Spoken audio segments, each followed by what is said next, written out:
ഞങ്ങളെ ട്രിപ്പിൻ്റെ next destination ആയിട്ടുള്ള മൈസൂർ സൂവിൽ ഞങ്ങൾ അങ്ങനെ എത്തി. ഇത് വെറും ഒരു സൂ അല്ല കേട്ടോ. 130 വർഷങ്ങൾക്ക് മുന്നേ ഇവിടുത്തെ രാജാവ് ബിൽഡ് ചെയ്തതാണ്. 1892 ഇത് ബിൽഡ് ചെയ്തിട്ടുള്ളത്. ഇത് ശ്രീ രാമചന്ദ്ര സുവോളജിക്കൽ ഗാർഡൻ എന്നറിയപ്പെടുന്നത്. ബിക്കോസ് ഇത് ബിൽഡ് ചെയ്തിട്ടുള്ള രാജാവിൻ്റെ പേര് രാമചന്ദ്ര വഡിയാർ എന്നാണ്. ഇവിടേക്ക് വരുമ്പം നമ്മൾ മസ്റ്റായിട്ട് തിങ്ക് ചെയ്യേണ്ട കാര്യം, ഏകദേശം 3 കിലോമീറ്ററോളം വാക്ക് ചെയ്യാനുണ്ട്. അതിൻ്റെ കൂടെ ഗാർഡനും അതേപോലെ പല പല വെറൈറ്റി അനിമൽ സ്പീഷീസിനെ നമുക്ക് ഇവിടെ വിറ്റ്നസ് ചെയ്യാൻ പറ്റും കേട്ടോ.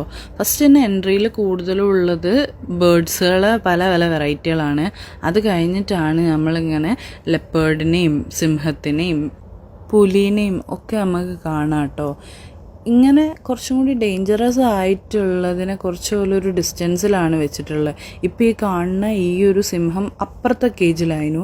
പക്ഷെ അത് ഞങ്ങൾ അതിൻ്റെ ആ ഭാഗത്തൂടി ക്രോസ് ചെയ്ത സമയത്ത് ഭയങ്കര ഒരു അമർച്ച ചെയ്തിട്ടോ. ഞങ്ങളെല്ലാവരും പേടിച്ചു. അവിടെയുള്ള അത്യാവശ്യം എല്ലാവരും പേടിച്ചിട്ടുണ്ടായി.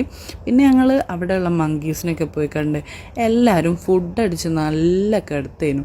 അതുകൊണ്ട് അത്ര ഫ്രണ്ട്ലി ആയിട്ട് ഫീൽ ആയില്ല. അവർ ഞങ്ങൾ ഫേസേ ചെയ്യുന്നുണ്ടായില്ല. അങ്ങോട്ട് തിരിഞ്ഞു നിൽക്കാനും ഭയങ്കര ക്ഷീണം പോലെ.